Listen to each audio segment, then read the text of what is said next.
Welcome to వార్త. నేను దేవా. తెలంగాణకి సంబంధించి అయితే మాత్రం కేంద్ర బడ్జెట్లో ప్రతి సంవత్సరం కూడా తీవ్ర అన్యాయమే జరుగుతుందని చెప్పాలి. మరీ ముఖ్యంగా ఓబీసీలకైతే మాత్రం గత సంవత్సరం అంటే బీసీలకు సంబంధించి 4,000 కోట్లు మాత్రమే కేటాయించారు. ఇవి కూడా పూర్తిగా సంక్షేమానికి మాత్రం వినియోగించలేదని అయితే కొంత ఆరోపణ ఉన్నాయి.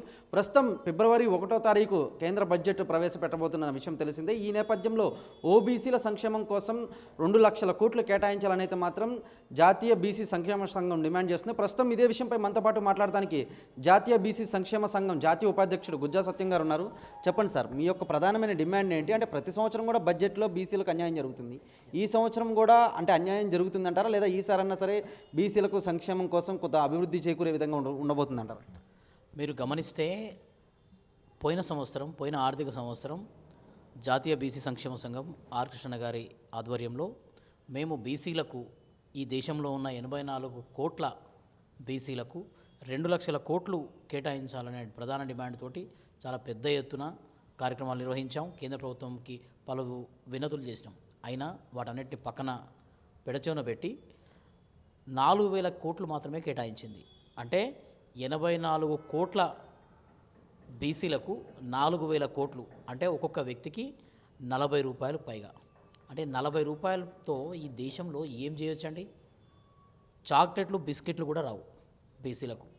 మరి 47 లక్షలకు పైగా కోట్ల భారతదేశ బడ్జెట్లో బీసీలు శ్రమిక కులాలు కష్టపడి చెమట ఒడిచి ఖజానాకు జమ చేస్తున్న వాటిల్లో తిరుగు ఖర్చు పెట్టే విషయాల్లో 4,000 కోట్లు ఏ రకంగా సరిపోతాయి?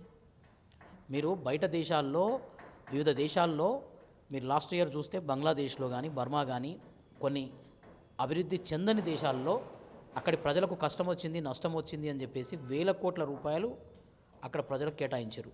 అంటే విదేశీయుల కన్నా కూడా పలచనైపోయిరా ఈ దేశంలో ఉన్న బీసీలు? ఈ దేశంలో పుట్టడమే శాపమా బీసీలు? మాకు ఫిబ్రవరి 1న ఈ సంవత్సరం భారత ప్రభుత్వం ప్రవేశపెట్టబోతున్న బడ్జెట్లో 2 లక్షల కోట్లు కేటాయించాలని చెప్పేసి జాతీయ బీసీ సంక్షేమ సంఘం తరఫున మేము కేంద్ర ప్రభుత్వాన్ని డిమాండ్ చేస్తున్నాం. ఈ 2 లక్షల కోట్ల బడ్జెట్ కేటాయించి ప్రత్యేక మంత్రిత్వ శాఖ ద్వారా వీటిని ప్రాపర్గా ఖర్చు పెడితే ఈ దేశంలో ఉన్న బీసీలకు తెలంగాణలో అమలవుతున్నట్టుగా ఇక్కడ ఫీజు రియంబర్స్మెంట్లు కానీ అలాగే స్కాలర్షిప్లు కానీ విద్య పైన ఖర్చు పెట్టవచ్చు, అలాగే పలు సంక్షేమ పథకాలపైన ఖర్చు పెట్టవచ్చు. బీసీల పైన ఖర్చు పెట్టే ప్రతి రూపాయి తిరిగి ఖజానాకు జమ చేస్తుంది. బీసీల పైన ఖర్చు పెడితే ఈ దేశ ఉత్పాదన పెరుగుతుంది, ఈ దేశ జీడిపి పెరుగుతుంది, ఈ దేశానికి సంబంధించిన సంపద పెరుగుతుంది. బీసీలు ఉన్నత స్థాయిలోకి ఎదిగితే దేశం ఉన్నత స్థాయిలోకి ఎదుగుతుంది. మెజారిటీ సభ్యులైన బీసీలకు మీరు సంక్షేమ పథకాలలో నిధులు కేటాయించకుండా వాళ్ళ అభివృద్ధిని పక్కన పెడితే భారతదేశం ఎట్లా డెవలప్ అవుతుంది? ఉన్న 56% పైగా ఉన్న బీసీలకు మీరు అభివృద్ధి ఫలాలు అందించకపోతే ఈ దేశంలో సంపాదిస్తున్న జీడిపి ఏదైతే ఉందో ఈ దేశ సంపదలో వాళ్ళకు భాగం పంచకపోతే మరి ఈ దేశంలో ఉన్న బీసీలు ఏ రకంగా బాగుపడతారు? వాళ్ళకి ఏ రకంగా వాళ్ళు ఉన్నతిలోకి వస్తారు? కాబట్టి మేము కేంద్ర ప్రభుత్వాన్ని ఖచ్చితంగా 2 లక్షల కోట్లు మీరు కేటాయించాలని డిమాండ్ చేస్తున్నాం. అలాగే మీరు చూస్తే ఎంత అన్యాయం అంటే గడిచిన సంవత్సరం 4,000 కోట్లు కేటాయించారు.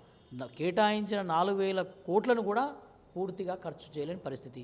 ఎందుకు వస్తుంది ఈ పరిస్థితి అంటే దేశంలో ఉన్న బీసీలకు ఓబీసీ ప్రత్యేక మంత్రిత్వ శాఖ లేకపోవడం వల్ల. ఒకవేళ ఓబీసీ మంత్రిత్వ శాఖ ఉంటే కేటాయింపులు అనేవి ఆ శాఖ ద్వారా జరుగుతాయి. ఆ శాఖ దేశంలో ఉన్న బీసీలకు ఎలాంటి సంక్షేమ పథకాలు పెట్టాలి, ఏం పెట్టాలి, బీసీలు ఏం డిమాండ్ చేస్తున్నారు, వాళ్ళకు సంబంధించిన బడ్జెట్ను సంక్షేమ పథకాలని ఎలా కేటాయించాలి, ఖర్చు ఎట్లా చేయాలనే దాని మీద ఒక పూర్తి అవగాహన ఉంటుంది. దానికి మంత్రిత్వ శాఖ ఉంటే పూర్తి విధి విధానాలు ఉంటాయి, దాన్ని ప్రాపర్గా ఖర్చు పెడతారు. మీరు ఎలాంటి మంత్రిత్వ శాఖ ఉండదు, బీసీలకు కేటాయించిన 4,000 కోట్లు కూడా ఖర్చు పెట్టే పరిస్థితి ఉండదు. మరి ఎంత దారుణమైన విషయం.